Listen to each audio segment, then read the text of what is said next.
Good morning, Ms. Flay-Witzer. Good morning, Your Honor, members of the court.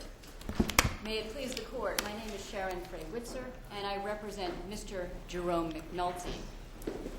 Your Honors, Mr. McNulty appeals his conviction from first-degree murder because his adoption of Sergeant Marks's notes, police notes, as his statement occurred during a violation of the bright-line rule of Commonwealth versus Mavrodakis, and that statement was then introduced at trial as evidence of consciousness of guilt, tending to prove that he, and not the girlfriend, was the first aggressor.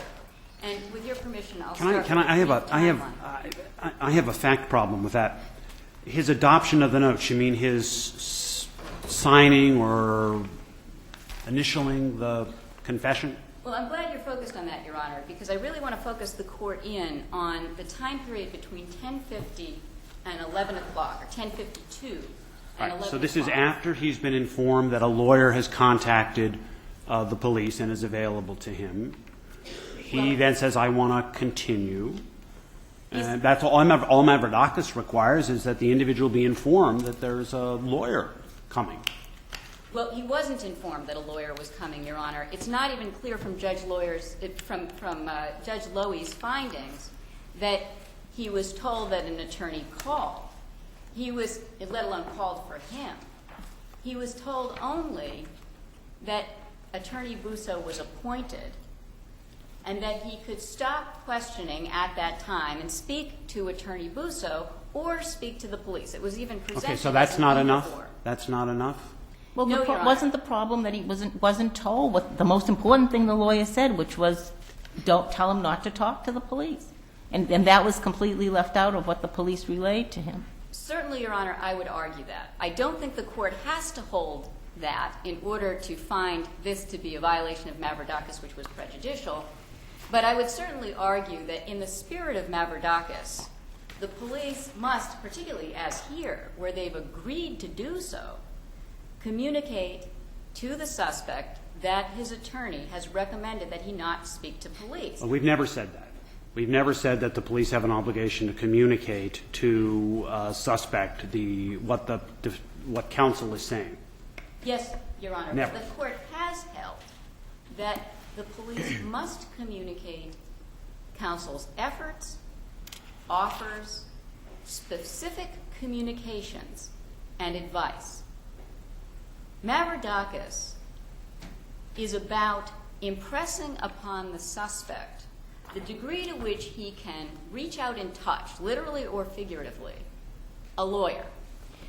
And Mr. McNulty had no idea that he could do that. A lawyer has been appointed to you. You can speak to him. Why isn't this specifically named lawyer has been appointed for you? You can speak to him. Why isn't that enough? Well, Your Honor, I think his affidavit is illuminating on that. Mr. McNulty had been involved in the criminal justice system before. He had had the experience of showing up at his arraignment and having counsel appointed for him. He's an indigent. The notion that an attorney is driving at top speed to the police station to be at your side, even though you haven't contacted him, you haven't requested him, you aren't paying for him, you don't know him from Adam, he doesn't know you from Adam, is, I suggest, something that might be hard for someone in Mr. McNulty's position to swallow. And I think that one of the reasons that the court was so insistent in Mavrodakis that the attorney's efforts be communicated is that that disbelief has to be sort of overcome.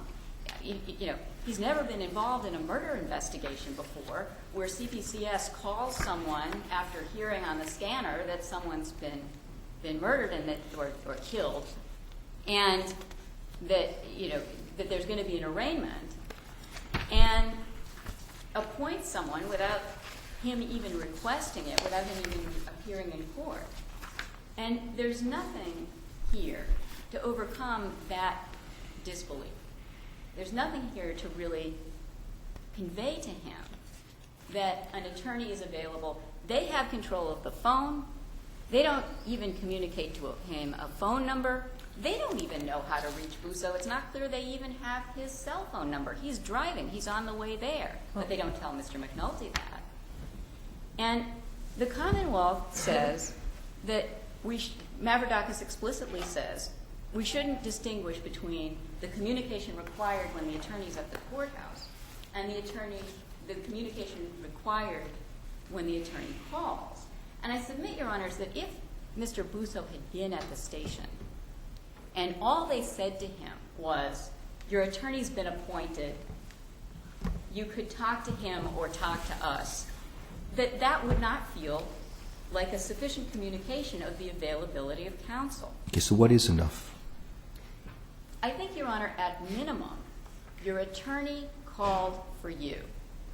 Your attorney wants to reach you. That suggests a sense of urgency. That suggests a sense of being on his side in the midst of what might otherwise be a highly coercive situation. He's getting this news through people who have him in custody. Something has to communicate to him that this is more than just some ruse that the police have constructed to extract more information from him. Okay, so pragmatically, what you say they should have said is Mr. Buzo called to speak with you, and you can speak with him if you want to? Yes, Your Honor. I think they should at least also offer him the phone at that point. There's testimony that he was afforded phone privileges at a time before this. I don't know if he made any calls. Probably not, because he didn't think there was anyone he could call. But if they didn't have the cell phone number, how are you suggesting give him the phone to call Mr. Busso? Well, it would have been nice if they took his phone number and then then they could have given it to him and said, "Here's the phone number. If you want to use the phone right now, you can call." Why do you not include that in this case, Busso said, please tell him to stop talking. Why are you not including that, what in the circumstances of this case the police should have said? I would be very happy for this. But you didn't court to include rule. it. I'm sorry? You did not include it. You said it would be adequate to say your attorney is trying to reach you. Well, to be honest with you, Your Honor, I had in mind one case from New Hampshire, State versus Roche, in which, despite the existence of this kind of duty of communication, this departure from Moran versus Burbine, the New Hampshire Supreme Court explicitly said you don't have to communicate. Well, that's New Hampshire. I'm sorry? That's New Hampshire. I agree, Your Honor, and it's clear from Mavrodakis that this court is very serious about requiring communication. And I suggest, Your Honors, that this may have been part of a bit of a compromise when you think about the ruling in Commonwealth versus DG and Batista that we don't require recording of communication. Mavrodakis sort of provides a countervailing protection of criminal defendants in this coercive situation, despite the fact that we don't require recording of interrogations. And I submit, Your Honor, that as this court said in Mavrodakis, this is what's minimally necessary for a suspect in interrogation to feel or I really am having you just seem to, you DG and Batista. I mean, Mavrodakis says the duty we announce concerns the obligation to apprise the defendant of a specific communication from his attorney that bore directly on the right to counsel. We had a specific communication. Not every attorney says, and I would ask that you tell him to stop talking. I thoroughly agree, Your Honor. I thoroughly agree. The reason That's that got I nothing say to do with coercion. Coercion. This is right to counsel. This is not voluntary statements. The two are very different. The reason I stayed away from that, Your Honor, is the dictum in Commonwealth versus Veosac that police need not communicate verbatim a message from counsel. Depends what the message is. There's a difference between verbatim and telling or not telling the defendant that his attorney says don't talk to the police. I thoroughly agree, Your Honor. That seems like minimally sufficient communication from counsel. Any attorney worth his salt will tell the defendant in no uncertain terms not to talk to the police. That's the sine qua non of criminal counsel. And not to communicate that seems to subvert not just the spirit, but the letter of Commonwealth versus Mavrodakis. But if that's the case, since Mavrodakis is an extension of Miranda, if every competent attorney would tell him that, then are you saying that the Miranda analysis should also add, and by the way, if you did ask for counsel, counsel will tell you to stop talking? Because that seems to be what you're suggesting. Certainly, Your Honor, I think that would not be.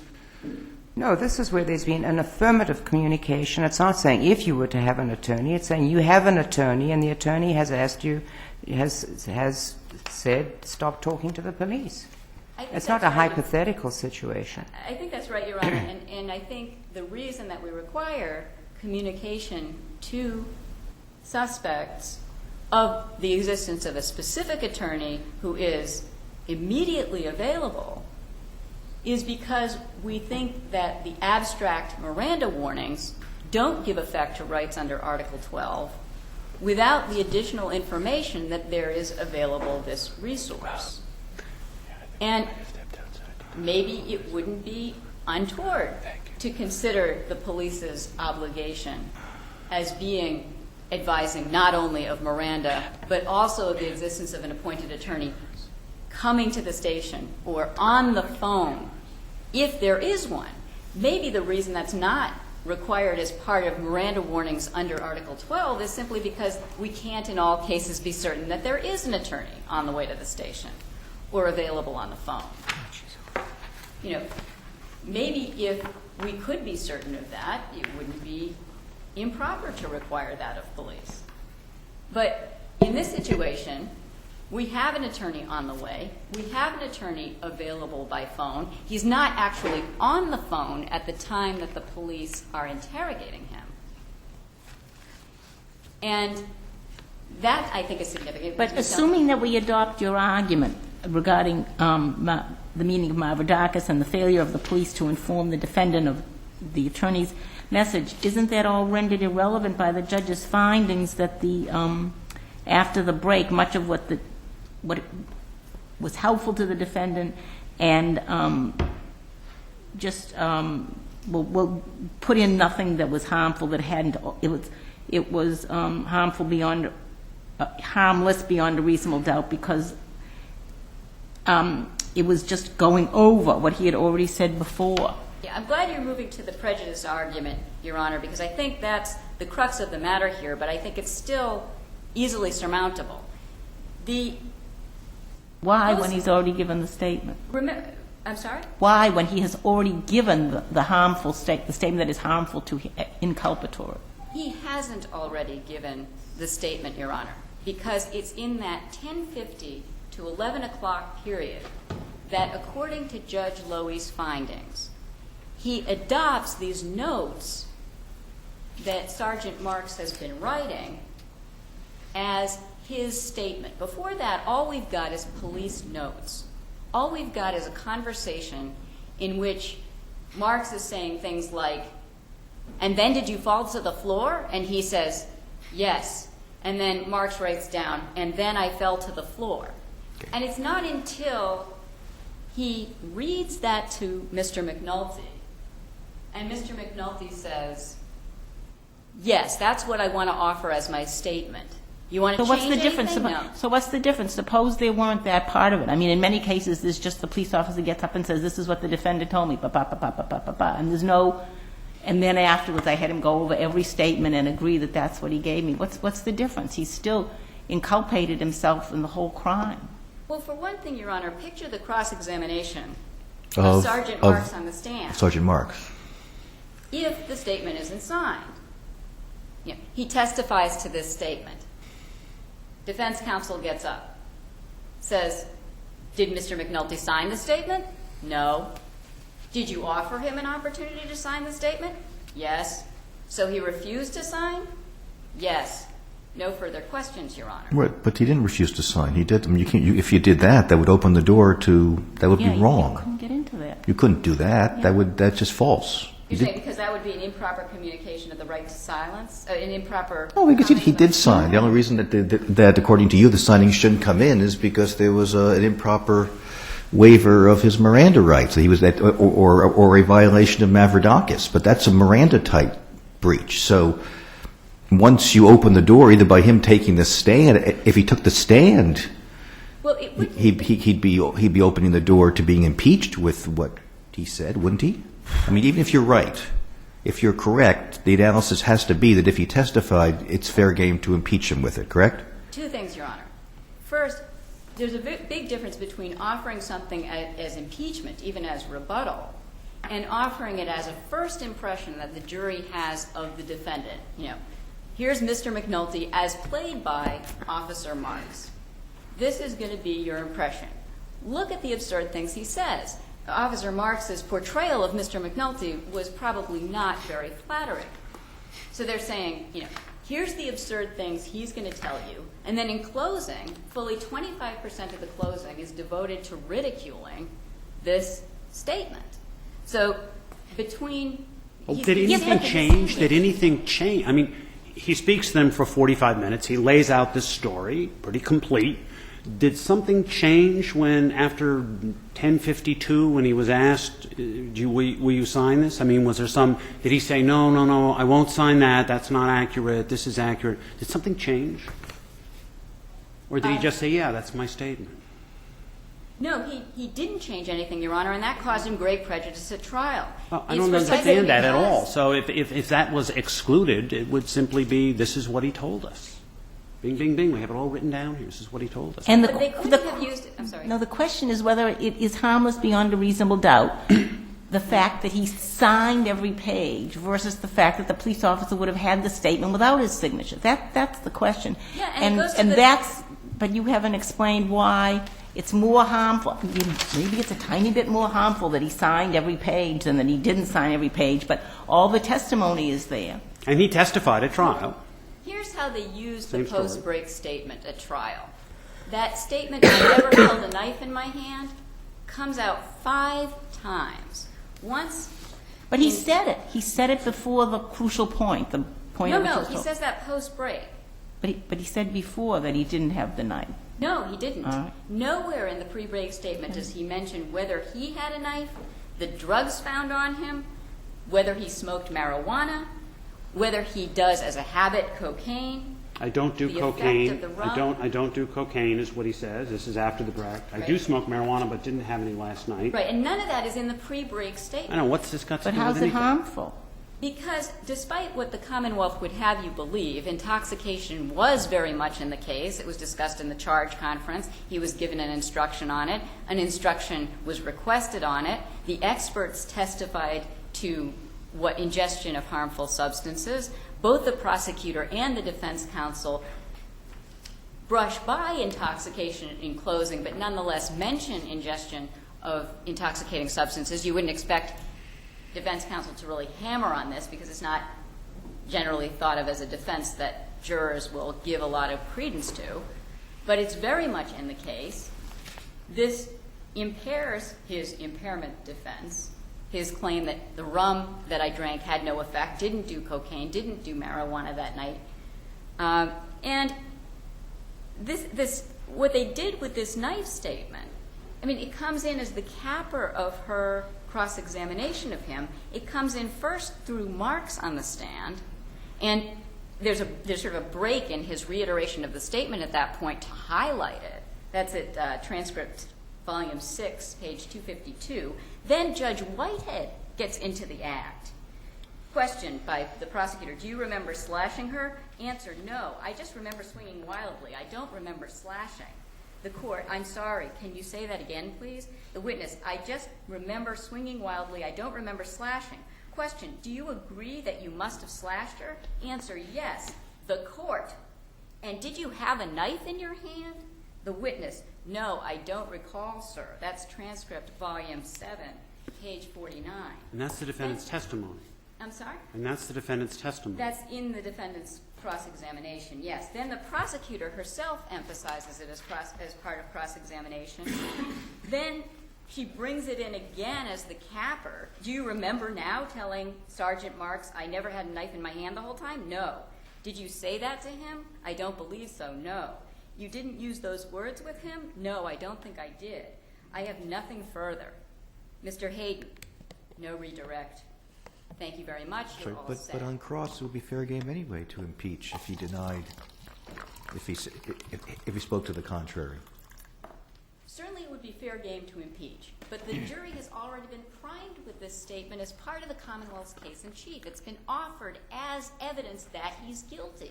They're using this as consciousness of guilt evidence. They're using it as perhaps their only evidence that she did not attack first, which of course they have to overcome because he's got self-defense. And so they have He to has offer self-defense only because he testified to No, Your self-defense. Honor. Let me count the ways in Who which else? he could have gotten Who a else testified to instruction. self-defense apart from? I mean, who else spoke about her being the assailant apart from him? Well, here there are 8 ways in which he could have gotten a self-defense instruction without even the pre-break statement having been admitted, without even testifying himself. One is his own injuries. He's got a bump and a cut. The prosecutor herself acknowledges that there's plenty of evidence of struggle. That's in the charge conference at the end of Volume 8. The relative size of the participants, she's 100 pounds more than he is. There's clearly ingestion of cocaine. It's in her blood. There's plenty of evidence in the bedroom that there was cocaine being used. The prior attacks, which the jury didn't hear, but they did hear from the Commonwealth's witness that the girlfriend had threatened the other girlfriend on prior occasions. There were multiple knives in the room, and we have the expert testimony that based on the records they reviewed back when Mr. McNulty was 6, long before anyone considered him a suspect for murder, showed that he had PTSD and that this kind of frenzy, these 15 or 11 stabbing wounds, depending on how you do your counting, and his senseless slashing of these 2 individuals on his effort and in his way out of the apartment is clearly, or not clearly, but in their opinion, evidence that he was responding to this mental illness that he's had since age 6. Ms. Flaywitz, I know you were answering Justice Gantz's question, but I think that your time is up. Thank you, Your Honor. I'll end my presentation and file my reply brief in 2 weeks as ordered. Thank you. Mr. Steinfeld? Thank you. Good morning. May it please the Court. Kenneth Steinfeld for the Commonwealth. Mr. Steinfeld, I'd like to ask you, how can the defendant's Fifth Amendment rights depend on whether his attorney speaks to the police officer at the station or by telephone while he's driving? If he spoke to the police officer at the station and said, please tell the defendant not to answer any more questions, you would agree the police would have to relay that, wouldn't you? Yes, if Okay, the so he defense speaks- counsel is at the station. Okay, so if he's in the car. I'm sorry, I didn't understand the question. Yeah, that was the Mavrodakis question. explicitly says this applies whether the attorney telephones or arrives at the station.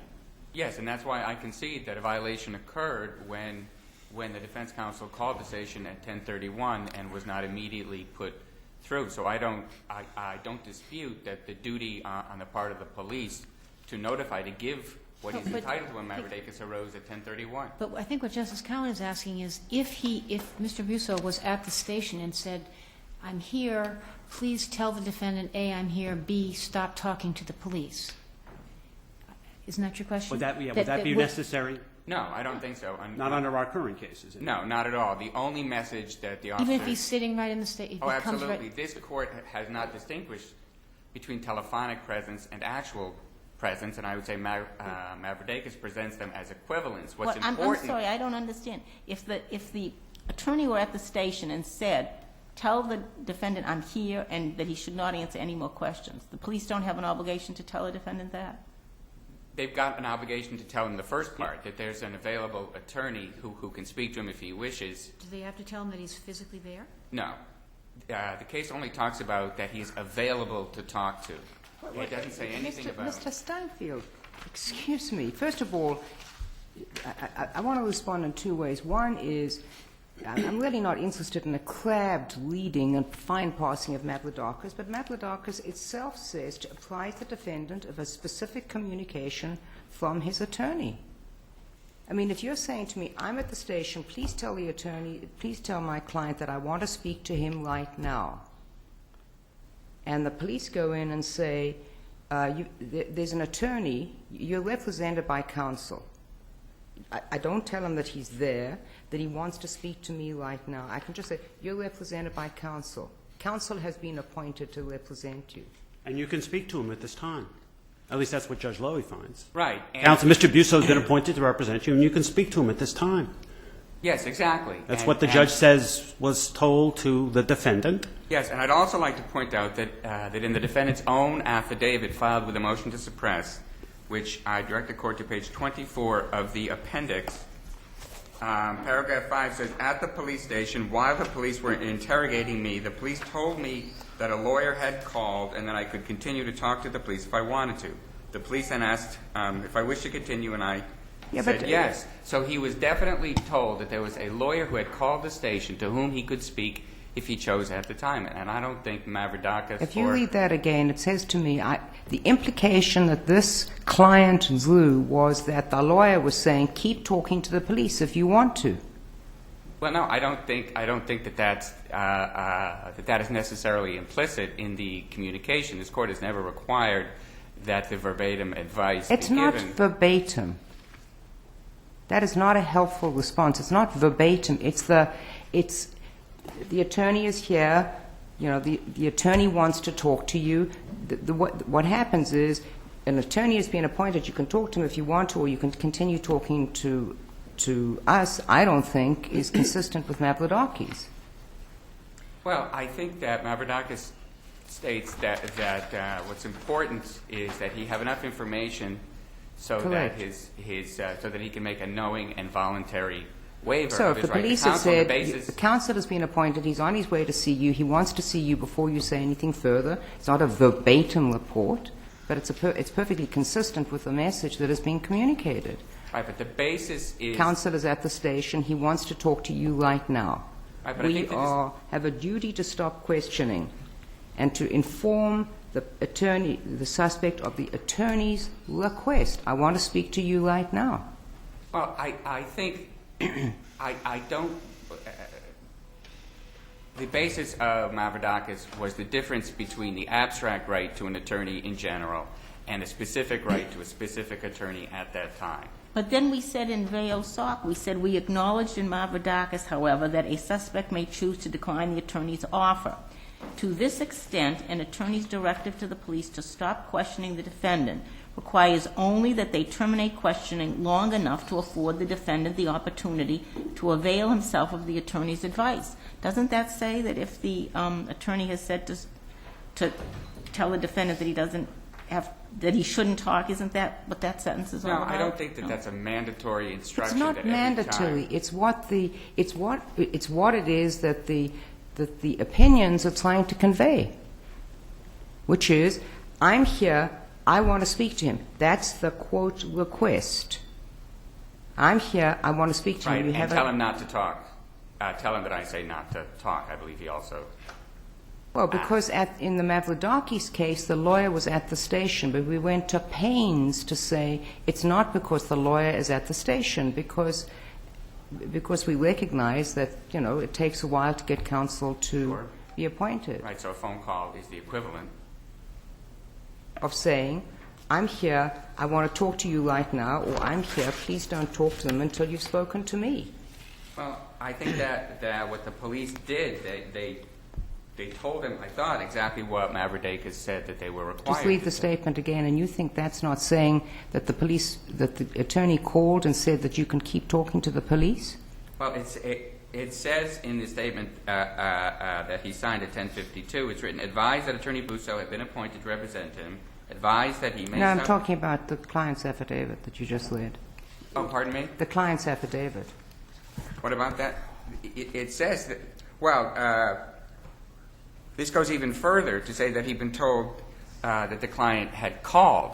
The statement, or the written statement on his statement just said that Busso had been appointed to represent him, advised he may stop talking to us. The affidavit goes even further and says that he had called. And I think that clearly implies to him that he has the right then to speak to Attorney Busso on the phone. I don't think, I disagree. perhaps I have misread Mavrodakis and Valsock to require the specific message from him that says he says not to speak, but I didn't think that was the requirement of Mavrodakis. That's not my understanding of it.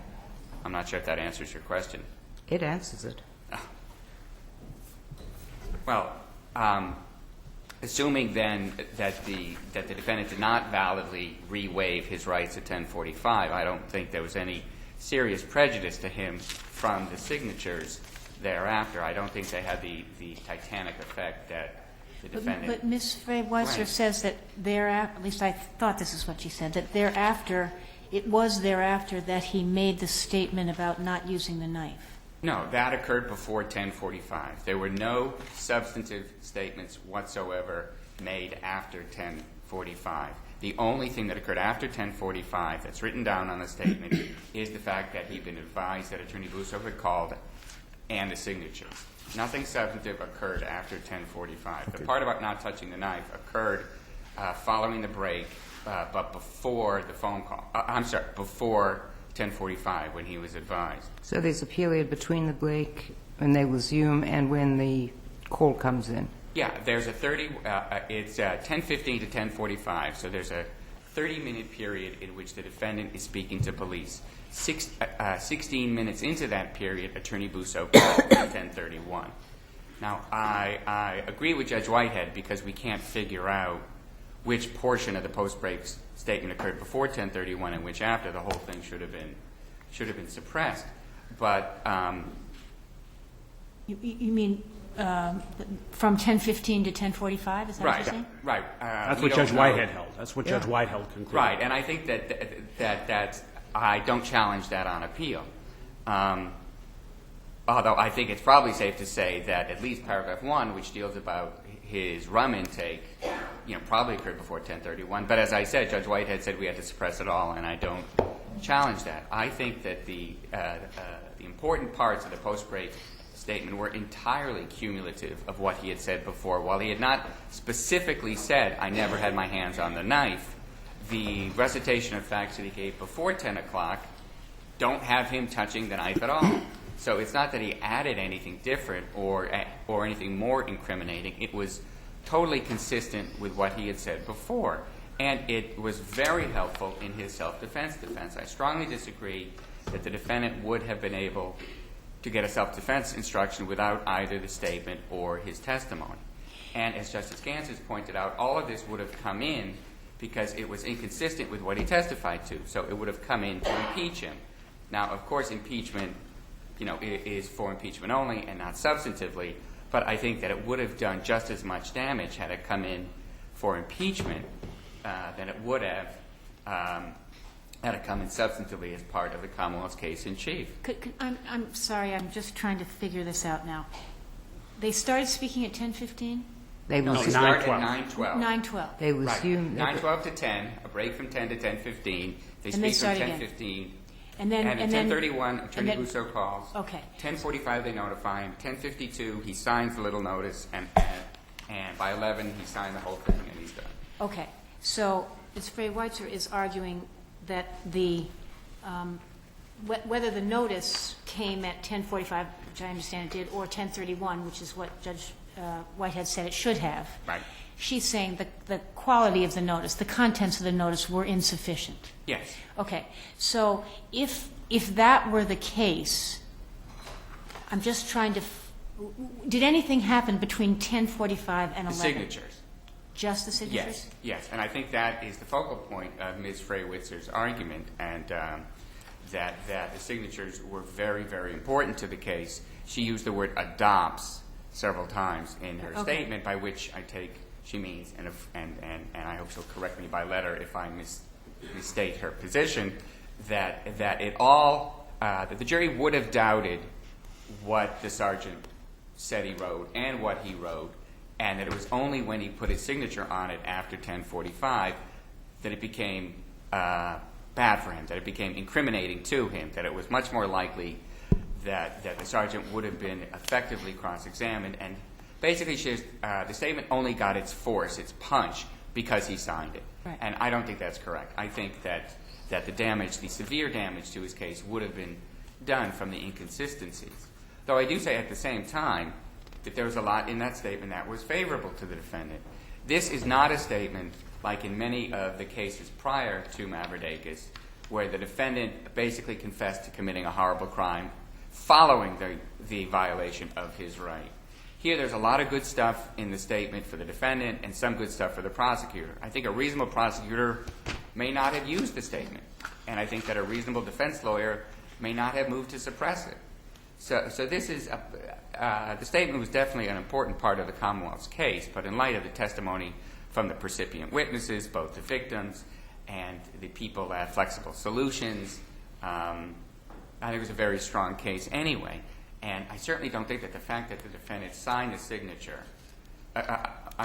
signed the statement after 1045, regardless of whether the re-waiver was valid, I don't think that it could have made a difference in the outcome of the case. As Judge Whitehead said about the post-break portion, that he did not believe that it added to the body of evidence against the defendant. And I think that if one simply reads the content of the statement made before 10 o'clock, before the break, and then compares it paragraph by paragraph, line by line, to the statement made after the break, it really doesn't add much at all. It says the same thing, and except it does add the part about that he only had a little bit of liquor. He testified, and that he didn't do cocaine. He testified at trial that he did some cocaine that night. Well, he certainly would have been cross-examined. Well, didn't you tell the police that you don't do cocaine and that you only had rum and that it had no effect on you? So certainly as impeachment, it all would have come in anyway. Now, help me with my own confusion. You say that the judge suppressed it as to the post-break, but I gather No, should have, but did not. Okay, so you agree that the judge's finding that it was harmless because he later waived was error? No, I don't say that. I'm saying that it was harmless because it was cumulative and it favored the defendant, and the fact that it was admissible as impeachment, and finally because the defendant declined the offer of assistance. I think he validly declined it at 1045. Okay, but I gather that. I think But am I correct that what was said between 1031 and 1045 did come into evidence? Yes, it did. Yes, and it came into evidence because the judge said, although there was a violation of Mavrodakis, it didn't matter because since he later waived, I find that he would have. No, it came in because Judge Lowy denied the motion to suppress, so it all came in, and only on the motion for new trial did Judge Whitehead say. Judge Whitehead didn't do it before trial. No, he did Judge it Whitehead after trial. Said, I have great respect for Judge Lowy, but I must disagree with him. Judge Lowy had originally held there was a violation at 1042 when Attorney Busso contacted Sergeant Griffin. He said Sergeant Griffin should then not have called the ADA. He should have gone right, and he found that there was nothing said in those 3 minutes. Judge Whitehead reviewed it, which was his right, of course, to review a pretrial denial of a motion to suppress, and said, I'm afraid Judge Lowy got it wrong. It should have been 1031 when the violation occurred, but I find that it was harmless because nothing was added to the weight of the evidence after that. And the case was tried by whom? Judge Whitehead. By Judge Whitehead. So he didn't review it pre-trial? No, he didn't. There was no... Okay, so he said, he essentially erred by not spotting Judge Lowy's error earlier. Well, I don't think that's fair to say. The defendant did not renew his motion to suppress at trial. Didn't challenge the admissibility of the statement. He knew that Judge Lowy had 2 full days of hearing and the 2 thick transcripts, plus a 3rd transcript with the arguments of parties, and then Judge Lowy had issued a very long opinion denying it. And I think it was more than fair of Judge Whitehead not to revisit that. And if defense counsel is not saying, Judge, you got to look at this again, I don't think it was any error on his part. But in the following the case, he had the leisure, and of course the defendant raised it extensively in her motion for new trial.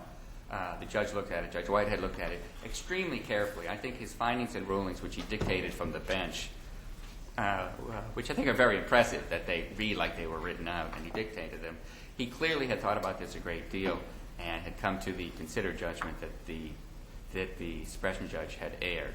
But I do strongly argue that the waiver at 1045 was valid, that they told the defendant all that he was entitled to be told, and that therefore there was they were not obligated to tell him again when Attorney Busso showed up, and the signatures were valid because they occurred after a valid waiver. If I could move to excessive use of force and self-defense. Yes, of course. apart from the evidence that he gave in his statement that she came at him with a knife, was there any other evidence as to force apart from the use of the knife? By her? Yeah. Well, there was evidence that she had, I believe in the statement or in his testimony, that she had been giving him little hits, sort of clingy hits. And then during the struggle, there was something about she had struck him in the forehead.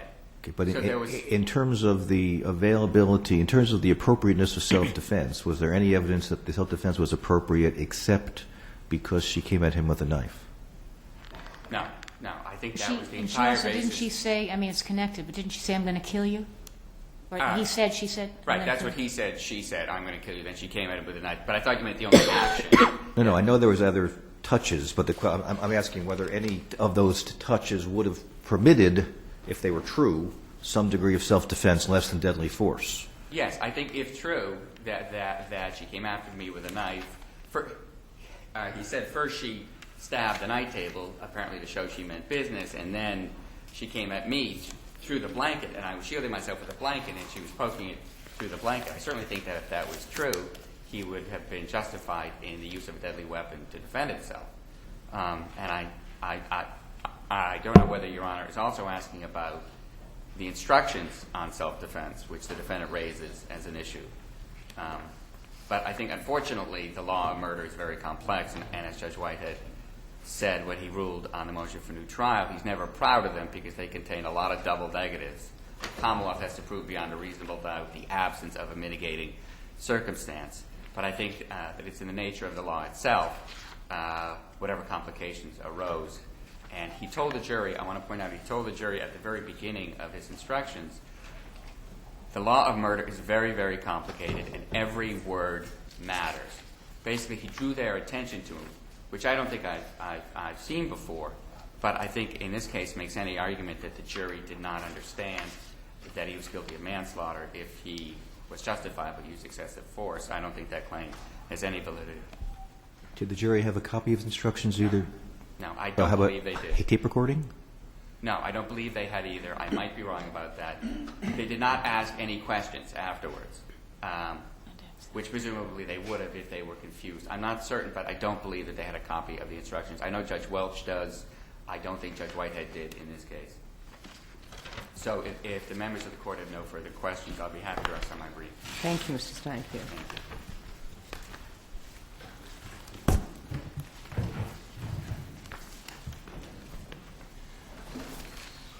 SJC-09669,